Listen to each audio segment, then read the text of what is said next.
In this video, my buddy Mario is talking about how to get your first parking lot striping job. He's also going to tell us about how to make money striping even if you don't have a machine. And if you stick around until the end of the video, Mario is going to tell us about how to compound this strategy to get you a lot more jobs in the shortest amount of time. Let's go. So Mario, what would be your advice to someone that's trying to find their first parking lot striping job? One of the best ways I found that worked for me is calling a bunch of churches. And at the time when I got the call back from my first church job was I didn't even have any equipment yet. I literally had a paint roller, some tape, and I just got some traffic marking paint from my local traffic supply store at the time. It was Sherwin-Williams. It was pretty much a grass parking lot. They had a concrete pad just big enough for probably 4 stalls. And I say 4 stalls because we ended up doing 4 stalls, but it actually started off with 2 handicap stalls that they just didn't have there. They had the handicap sign, but they didn't have anything painted out on the concrete pads. So not only was my first job just doing the ADA parking for the first time, it was also a brand new layout for these 2 stalls. So, and what was great about it is, so it basically took the whole day. I mean, I'd like to tell you, like, it took me a couple hours. I was in and out.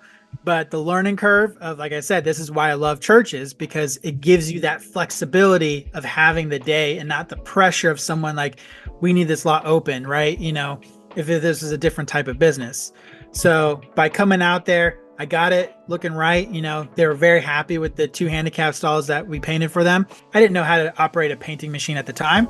So at the bare minimum, I wanted, like you said, I wanted to take what's the fastest actionable result of where I'm at right now.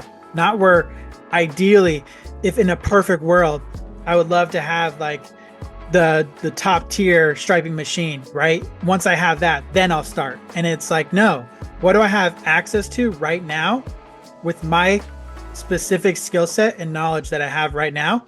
And then what can I go and do and apply with that, right? So I wasn't going to giant parking garages, obviously, and say, hey, I can go stripe your lot, right? I mean, I had to make sense because I wanted to provide a good product and value of where I was at specifically, and churches were that best place to do that.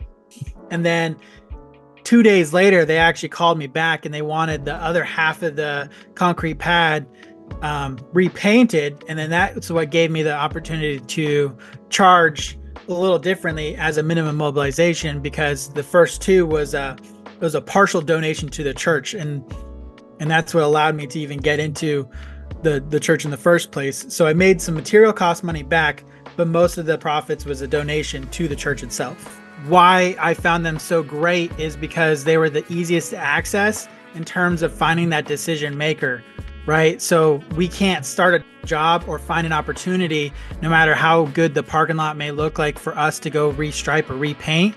If you can't find and identify that decision maker, it doesn't even matter how badly they might need that parking lot. So for me, churches just made the most sense, because as you're learning, as I was learning, they gave me the most flexible time for scheduling, you know, because most of the time they're closed during the week all day long, except for maybe a sprinkle in a Wednesday here and there, depending on the type of church and denomination. And so I found really that was a really great market for me to get started in. And it's also I wasn't charging what I would hope to charge later down the future, but in terms of gaining the experience, getting the pictures of a completed project, these were the most critical things that I identified for my business, particularly, that was going to allow me to succeed and grow on a, you know, gradual basis, because the proof is in the pudding, right? So once I started getting pictures, that started helping me connect more with other, and made it easier to go to the next church parking lot and say, hey, I just did this for this church down the road from you guys. Would you guys like me to come out here and pretty much do the same for you? For myself personally, I believe it's very important to give back to your community and to provide a very good service. And churches, I find, and other nonprofit organizations, but churches, like I said, they're just so open in terms of the hours and flexibilities that I have personally not found any better starting point or continuation point of just always asking churches to redo their parking lots, either at a donation rate so you can gain the skills and the skill set of doing it, as well as the Google reviews for your business.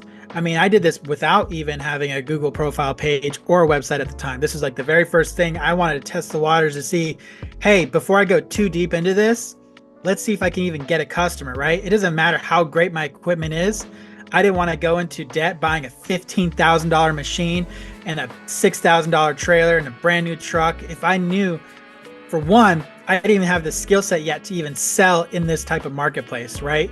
So for one, churches are great. And if you're doing it as a donation, that tempers expectations a little bit, right?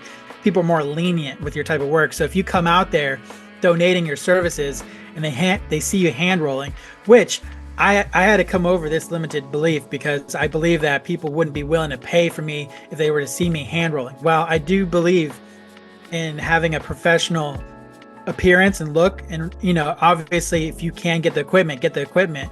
But in terms of making sure I was making the right moves for my family and my situation, I wanted to see.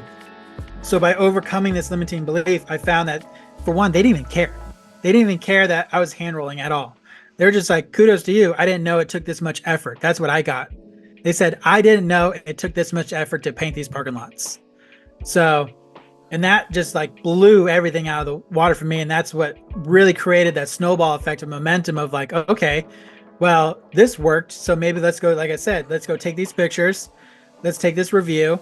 Now let's go try it again with somewhere else. Okay, we got that one now. And now let's go to another one and see where we can go from there. Anyways, guys, thanks for watching. Be sure to check out how to stripe, and we will see you in the next video.